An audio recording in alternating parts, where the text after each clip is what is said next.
더운 여름이지만 겨울철 얘기를 잠깐 한다면요. 겨울철 화로에 숯불을 피워보신 분들은 잘 아십니다. 빨갛게 달아오른 숯불 하나를 부젓가락으로 집어내어서 화로 밖으로 따로 두면은 어떻게 되지요? 네, 그렇게 뜨겁게 타오르던 그 숯불이 어느 순간에 순식간에 하얗게 식어버리는 것을 우리는 볼 수가 있습니다. 조금 더 지나면 손으로 만질 수 있을 만큼 차갑게 식어서 까만 그런 덩어리로 되어버리고 말지요. 분명히 조금 전까지만 해도 그 숯은 활활 타오르고 있었습니다. 우리가 지난주 창립 25주년을 맞이해서 부흥회를 가졌습니다. 참으로 귀한 은혜의 시간이었습니다. 저도 은혜가 너무나 많았고 또 새로운 도전과 또 하나님께서 우리 교회를 또 어떻게 이끌어 가실지에 대한 비전을 또 함께 꿈꾸는 저에게는 그러한 시간이 되었습니다. 그런데 한 주가 지난 오늘 오직 솔직히 우리 마음의 온도는 어느 정도 되십니까? 혹시 화로에서 집어내어진 숯불처럼 빠르게 그 은혜가 식어가고 있는 것은 아니십니까? 오늘 저는 한 가지를 분명히 말씀드리고 싶습니다. 부흥회의 진짜 결과는 지난주의 은혜가 아니라는 것입니다. 부흥회의 진짜 열매는 우리가 이번 주부터 살아가는 나의 말과 태도와 관계 속에서 증명되는 것이지요. 받은 은혜가 진짜였느냐, 가짜였느냐, 그 은혜를 받은 우리가 다음 한 주를 어떻게 살아가느냐에 따라 나타나게 된다는 것입니다. 오늘 본문에서 야고보는 복음을 들은 자들을 향해서 아주 실제적이고 솔직한 질문을 하고 있습니다. 우리가 들은 이 말씀이 정말 우리의 삶을 바꾸고 있는가? 이 질문 앞에 우리 모두가 함께 서 있기를 소망합니다. 자, 첫 번째로 말씀은 우리를 비추는 거울입니다. 한번 따라 하실까요? 말씀은 우리를 비추는 거울이다. 그렇습니다. 오늘 본문 22절 말씀, 22절 한 번 더 다 같이 읽어보겠습니다. 시작. 너희는 말씀을 행하는 자가 되고 듣기만 하여 자신을 속이는 자가 되지 말라. 아멘. 야고보가 조금 더 좀 충격적으로 표현을 쓰고 있는 것을 볼 수가 있지요. 말씀만 듣기만 하고 행하지 않는 것, 이것이 나 자신을 속이는 일이다, 이렇게 지금 말하고 있습니다. 그리고 이어서 거울의 비유가 나오게 되는데요. 말씀을 듣고 행하지 않는 사람은 마치 거울을 자기의 생긴 그 얼굴을 보고 그리고 가서 이 모습이 어떠했는지를 곧 잊어버리는 사람과 같다, 이렇게 말하고 있습니다. 여러분 잘 한번 생각해 보십시오. 우리는 아침마다 거울을 보고 있습니다. 거울 보지 않는 분들 계십니까? 네, 한번 손을, 다 우리는 거울을 보고 살아가고 있습니다.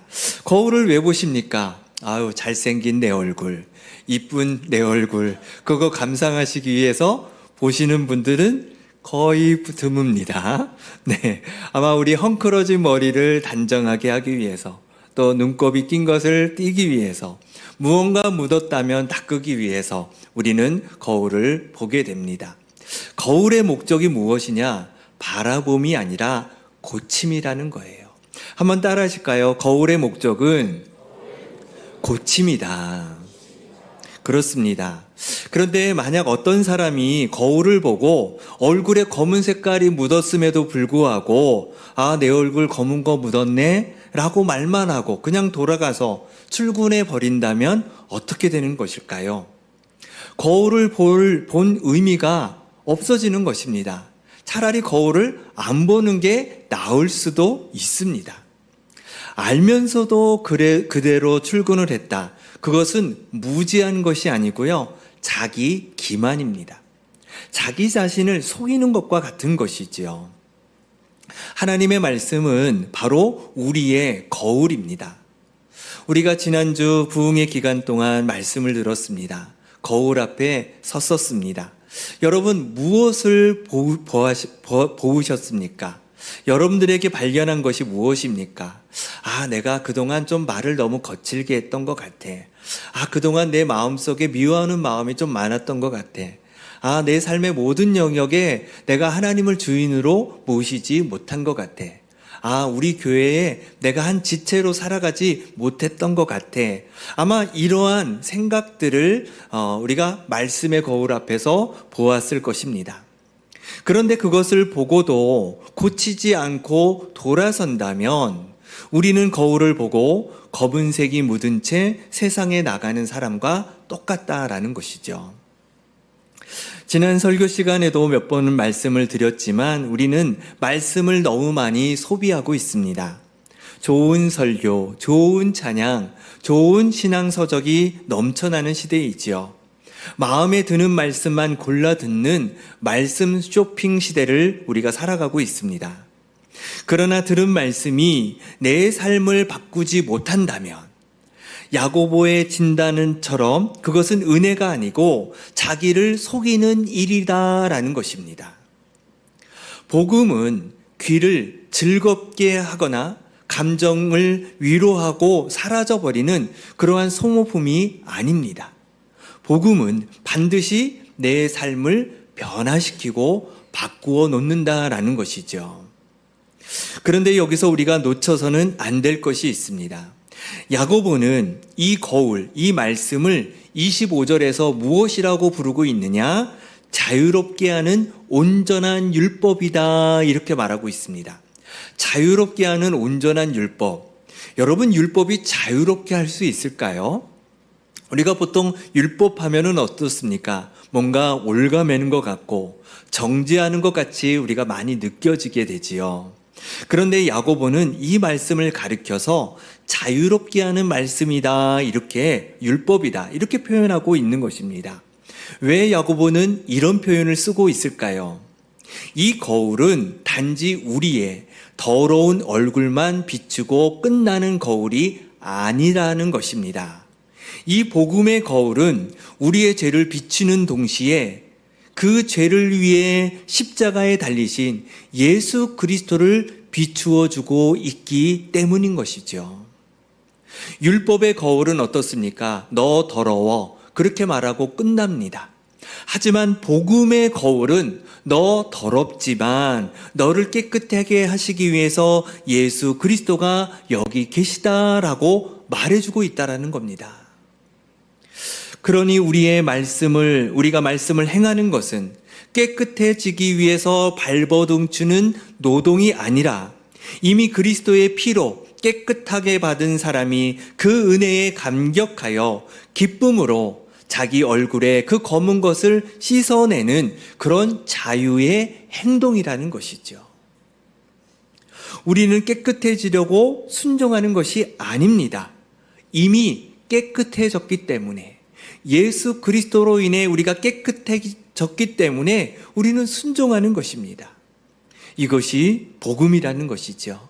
이 복음의 말씀을 기억하시기를 축복합니다. 두 번째로는요, 복음은 우리의 혀를 길들이고 손을 움직입니다. 한번 따라 하실까요? 복음은 우리의 혀를 길들이고 손을 움직입니다. 자, 진짜 복음을 소유한 사람, 거울을 보고 자기를 고치는 사람들의 삶은 구체적으로 어떤 변화가 나타나게 될까요? 야고보는 두 가지 아주 실제적인 영역을 제시하고 있습니다. 첫 번째는 혀이고요. 두 번째는 이웃입니다. 자, 26절 말씀, 26절 같이 한번 다시 읽어보겠습니다. 시작. 누구든지 스스로 경건하다 생각하며 자기 혀를 재갈 물리지 아니하고 자기 마음을 속이면 이 사람의 경건은 헛것이라. 아멘. 자, 혀의 변화에 대해서 말씀하고 있습니다. 은혜 받은 사람에게 가장 먼저 나타나는 변화는요, 언어의 변화라는 거예요. 우리 옛 어른들은 말 한마디로 천냥빚을 갚는다라는 그런 말을 했습니다. 또한 가는 말이 고와야 오는 말도 곱다라는 말씀들을 하셨죠. 그만큼 사람의 인격은 말에서 가장 정직하게 드러난다라는 겁니다. 조선시대의 우리 선조들은 말의 무게를 다스리기 위해서요, 신독이라는 것을 마음에 새겼습니다. 신독. 이 신독이라는 말은 홀로 있을 때에도 삼가다, 예의 바르게 행동하다라는 그런 뜻을 가지고 있는 것이죠. 태계 이황 선생은 제자들에게 늘 말이 적은 것이 곧 덕에 가깝다라고 가르쳤다라고 합니다. 그리고 자신이 했던 말을 매일 저녁에 돌아보면서 혀를 다스렸다라고 합니다. 옛 선비들조차도 사람됨의 그 첫 자리를 말의 절제에 두었다라는 것이죠. 하물며 그리스도의 피로 새 사람이 된 우리는 어떻게 해야 되겠습니까? 주일 예배 시간에 가장 은혜로운 표정으로 찬양하던 사람이 예배가 끝나고 주차장을 나가면서 가족들에게 짜증을 내고, 월요일 아침 직장에서 거친 말을 내뱉고, 교회 안에서 다른 성도들을 흉보고 있다면 야고보는 무엇이라고 그것에 대해서 말하고 있느냐? 26절 하반절 말씀에 보시면 이 사람의 경건은 어떻다고요? 헛것이다 라고 말씀하고 있다는 것입니다. 입으로는 하나님을 찬양하면서 그 같은 입으로 사람을 찌른다면 그 경건은 진짜가 아니라는 것이죠. 야고보는 이 작은 혀를 두고 야고보서 3장에서 이렇게 비유하고 있습니다. 작은 키 하나가 큰 배의 방향을 결정하고 작은 불씨 하나가 온 산을 태운다라고 말하고 있습니다. 혀가 그렇다라는 거예요. 그러한 능력이 있다라는 것이죠. 무심코 던진 한마디가 한 가정의 분위기를 며칠 동안 얼어붙게 만들고 한 공동체의 신뢰를 무너뜨린다라는 것입니다. 반대로 따뜻한 언어는 어떻겠습니까? 절망 가운데 있는 사람을 다시 일으켜 세웁니다.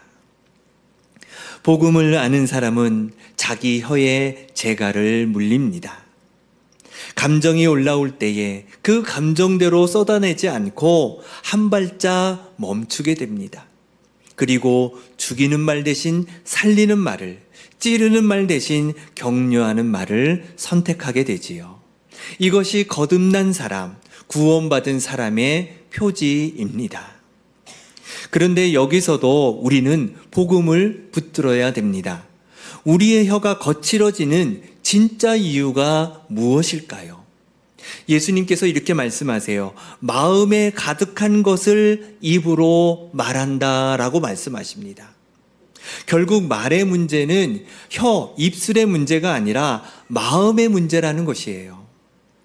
샘이 맑으면 맑은 물이 흐르고 샘이 썩으면 썩은 물이 흐르듯이 말은 그 사람의 마음 깊은 곳에서 길러 올려지는 것입니다.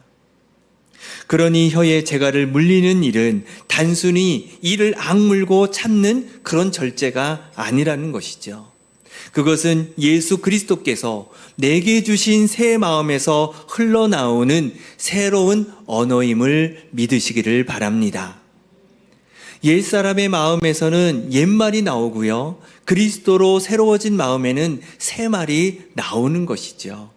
그래서 우리가 할 일은 입을 단속하기 그 이전에 날마다 우리의 마음을 그리스도 앞에 내어 맡겨야 된다는 것입니다.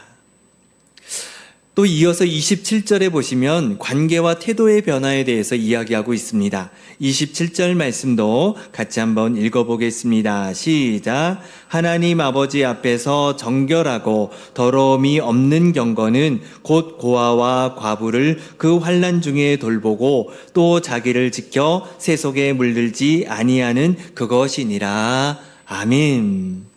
당시 사회에서 고아와 과부는 가장 연약했습니다. 소외되고요, 아무런 힘이 없는 사람들이었습니다. 갚을 능력도 없고 보답할 길도 없는 그러한 사람들이었던 것이죠. 그런데 하나님께서 인정하시는 정결한 경건이 무엇이냐? 그것은 바로 아무것도 갚을 수 없는 사람들을 돌아보는 데에서 드러난다라는 겁니다. 우리 신앙의 역사 속에서 이런 분이 계셨습니다. 일제강점기 평양에서 활동했던 백선행 여사입니다. 본명은 백미선이신데 하도 선행을 많이 해서 고종 황제가 백선행이라고 이름을 붙여주었습니다. 그녀는 일찍 남편을 여의고 가난과 멸시 속에서 평생을 살아왔습니다. 그러나 억척스럽게 모은 재산을 자기를 위해서 한 푼도 쓰지 않고요, 학교를 세우고 예배당을 짓고 장학재단을 설립을 했습니다. 그래서 가난한 이웃과 배우지 못한 아이들을 위해서 그 모든 것을 다 내어놓았습니다. 자기 자신은 평생 누더기 옷을 입고 살았으면서 갚을 능력이 없는 사람들을 위해서 아낌없이 부어 주었습니다. 사람들이 왜 그렇게까지 하십니까? 라고 물었을 때에 그녀의 대답은 단순했습니다. 내가 받은 것이 많아서 그렇습니다. 받은 사랑이 있는 사람만이 그렇게 줄 수 있는 법인 것이죠. 또한 6.25 전쟁의 폐허 그 한복판에서 많은 무명의 신앙의 선배들이 자기 입에 들어갈 양식을 쪼개어 거리에 버려진 전쟁 고아들을 거두어 드렸습니다. 부산의 한 작은 교회 성도들은 피난살이의 그 궁핍 속에서도 고아들을 1명, 2명 데려와 자식처럼 길러냈습니다. 이름도 남기지 못한 그분들이 왜 그렇게까지 했을까요? 보답을 바래서가 아니었습니다. 자기들이 먼저 아무 갚을 능력도 없을 때에 하나님께 받은 그 은혜를 알았기 때문입니다. 바로 여기에 복음이 있는 것이지요. 우리야말로 하나님 앞에서 영적인 고아요 과부였습니다. 우리는 하나님께 드릴 것도 갚을 것도 없는 그런 존재였습니다. 아니, 오히려 하나님의 말씀을 듣지 않고 주님을 등지고 내 마음대로 살던 사람들이었습니다. 그런데 예수 그리스도께서 친히 우리를 찾아오셨습니다. 우리가 가장 연약할 때, 죄 많을 때에 그 환난 중에 우리를 돌봐 주셨습니다. 그래서 로마서 5장 8절 말씀에 이렇게 말합니다. 우리가 아직 죄인 되었을 때에 그리스도께서 우리를 위하여 죽으심으로 하나님께서 우리에 대한 자기의 사랑을 확증하셨느니라. 그래서 우리가 약한 이웃을 돌보는 것은요, 도덕적인 의무가 아닙니다. 우리가 먼저 받은 그 돌보심을 흘려 보내는 일이지요. 우리가 받은 사랑이 있기에 줄 수 있는 우리라는 것입니다. 이 사실을 믿고 우리도 돌보며 살아가야 될 줄로 믿습니다. 마지막 세 번째입니다. 세상이 읽는 유일한 성경은 바로 성도의 삶입니다. 한번 따라 하실까요? 세상이 읽는 유일한 성경은 바로 성도의 삶입니다. 오늘 이 말씀이 가장 중요한 핵심입니다. 27절 하반절에 보시면은 이런 말씀이 있죠. 자기를 지켜 새 속에 물들지 아니하는 것이라고 말하고 있습니다. 약자를 향해서 따뜻하게 품어주되 세상의 가치관과 성공 방식에는 물들지 않는 거룩함을 지켜내는 것, 이 둘이 함께 가야 한다는 것을 말하고 있는 것입니다. 여기서 우리가 알고 있는 분명한 사실은요, 세상 사람들은 성경을 읽지 않습니다.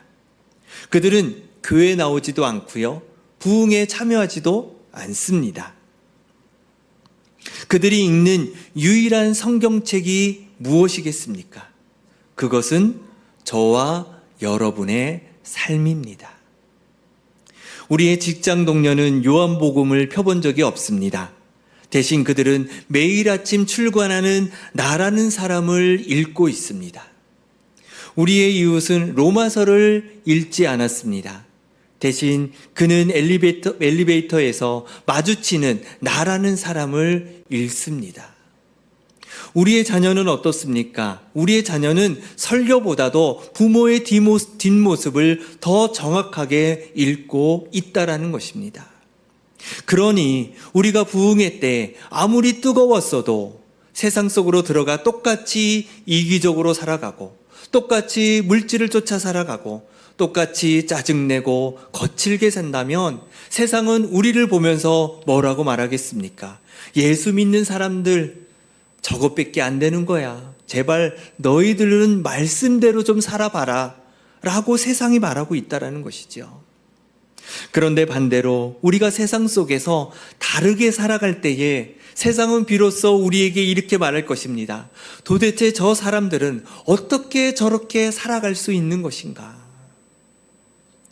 사랑의 원자탄이라고 불리는 손양원 목사님을 모두 아실 것입니다. 사랑하는 두 아들을 죽인 원수 같은 사람을 용서하고 양아들로 품었습니다. 그때 세상은 그 어떤 신학적 이론으로도 설명할 수 없는 그 복음을 그분의 삶을 통해서 읽게 된 것입니다. 사람들은 그 사랑 앞에서 처음으로 십자가가 무엇인지를 보게 되었던 것이죠. 그것이 바로 세상이 읽는 성경입니다. 여기서 우리가 분명히 해야 될 것이 있습니다. 우리가 착하게 살아야 구원을 받는 것이 결코 아닙니다. 구원은 오직 예수 그리스도의 십자가를 믿는 믿음으로 받는 하나님의 선물인 줄로 믿습니다. 그러나 정말 구원받은 사람, 정말 십자가의 사랑을 경험한 사람은 결코 이전과 똑같아질 수가 없습니다. 왜냐하면 내 안에 들어와 계신 예수 그리스도께서 나라를 옛사람으로 돌아가게 하지 않고 새 사람으로 변화시키기 때문인 것이지요. 복음은 단지 우리를 한번 울리고 마는 감동이 아닙니다. 복음은 우리의 굳은 마음을 녹이고 우리의 혀를 길들이고 우리의 손과 발을 움직여 세상으로 나아가게 하는 실제적인 능력입니다. 살아계신 그리스도께서 내 안에 계시기에 나의 삶은 세상이 읽을 수 있는 한 권의 살아있는 복음서가 되는 것이지요. 우리 모두가 세상이 읽는 성경으로 살아가시기를 축복합니다. 서론에서 화로에 집어낸 숯불은 혼자 두면 식어버린다라고 말씀을 드렸습니다. 그러나 그 숯불을 다시 화로 속에 다른 숯불들 사이에 넣어두면 다시 빨갛게 살아납니다. 우리가 받은 은혜의 불을 꺼뜨리지 않는 길이 무엇이냐? 날마다 그리스도 안에서 살아가는 것입니다. 말씀의 거울 앞에 서는 것입니다. 그리고 함께 불타오르는 이 공동체 안에 머무는 것입니다. 이제 우리는 잠시 후에 또 예배당의 문을 열고 다시 세상으로 나갈 것입니다. 여러분들의 세상은 어디입니까? 우리의 세상은 바로 우리의 가정, 우리의 직장, 우리의 일상이지요. 바로 그곳에서 받은 은혜를 증명해내며 살아갈 때에 진짜 부흥회의 현장이 되는 것입니다. 너무 많은 것을 한꺼번에 결심하지 않으셔도 됩니다. 이번 주에 딱 한 가지만 행동으로 한번 옮겨보시면 좋겠습니다. 내일 아침 가족에게 건네었던 그 말투 하나가 살리는 말투로 한번 바꾸어 보십시오. 직장에서 아무도 알아주지 않는 또 갚을 능력이 없는 그 한 사람에게 작은 배려와 작은 친절을 한번 베풀어 보십시오. 그 작은 걸음이 세상이 읽는 한 줄의 복음서가 될 줄로 믿습니다. 들은 말씀을 잊어버리는 성도가 아니라 그 말씀을 삶으로 살아내는 성도가 되시기를 바랍니다. 한 주간 누군가로부터 저 사람은 진짜 예수 믿는 사람이야 라는 이런 고백을 받으면서 나를 통해서 예수 그리스도의 복음이 한 사람에게라도 더 전해지는 이러한 놀라운 축복이 저와 여러분의 삶에 있었으면 좋겠습니다. 세상이 읽는 우리, 바로 성경을 읽는 그런 세상이 바로 우리를 통해서 성경의 내용은 저렇게 되어 있는 것이구나 라는 것을 세상이 볼 수 있도록 우리가 그렇게 야고보서가 전하는 그런 행함이 있는 그러한 믿음의 삶을 살아갈 수 있는 저와 여러분 될 수 있기를 주님의 이름으로 축원을 드립니다. 기도하겠습니다.